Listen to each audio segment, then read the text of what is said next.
আসসালামু আলাইকুম সবাইকে। কেমন আছেন সবাই? আজকে বাইরে ভীষণ বৃষ্টি হচ্ছে, তাই ভাবলাম একটু ভুনা খিচুড়ির সাথে গরুর মাংস রান্না করলে কেমন হয়। আমি মুগ ডালগুলো ভেজে নিচ্ছি।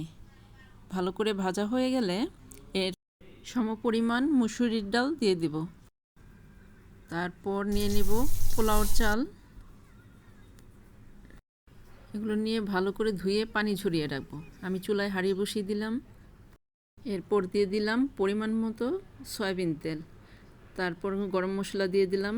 গরম মশলা বলতে এই যে এলাচ, দারচিনি, তেজপাতা, লবঙ্গ। এরপর 1 কাপ পেঁয়াজ কুচি দিয়ে ভালো করে ভেজে নিলাম। ভাজা হওয়ার পর সামান্য লবণ দিব। তারপর আদা রসুন বাটা দিয়ে ভালো করে কষিয়ে নেব।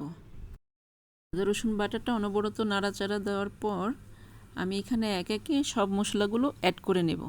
এখানে দিয়ে দিলাম সামান্য পরিমাণ হলুদের গুঁড়ো। তারপরে আমি এখানে দিয়ে দিচ্ছি সামান্য পরিমাণ মরিচের গুঁড়ো। ঝালটা আপনারা যে যেমন খান দিয়ে নেবেন। তারপরে ধনে গুঁড়ো, জিরা গুঁড়ো, এগুলো দিয়ে ভালো করে ভাজতে থাকবো। এখানে আবার সামান্য পরিমাণ গরম মশলা গুঁড়ো দিয়ে নিয়েছি।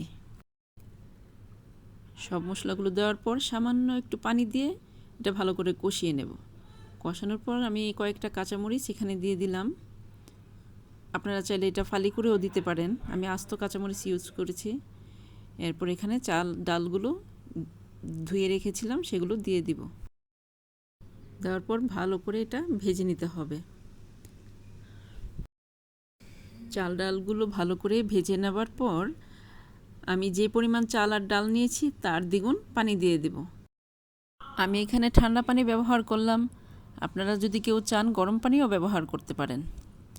এটা ভালো করে নাড়াচাড়া দেওয়ার পর আর লবণটাও ভালো করে চেক করে নিয়েছি। এরপর চুলার আঁচটা বাড়িয়ে দিয়ে ঢেকে দেব। এরপর যখন চাল এবং পানির পরিমাণ সমান সমান হয়ে যাবে তখন চুলার আঁচটা কমিয়ে দিয়ে দমে বসিয়ে রাখবো। প্রায় আধা ঘন্টা পর তৈরি হয়ে গেল আমার মজাদার ভুনা খিচুড়ি। বৃষ্টির দিনে গরুর মাংসের সাথে এই খিচুড়িটা খেতে দারুণ মজা লাগে। ভালো থাকবেন সবাই। আল্লাহ হাফেজ।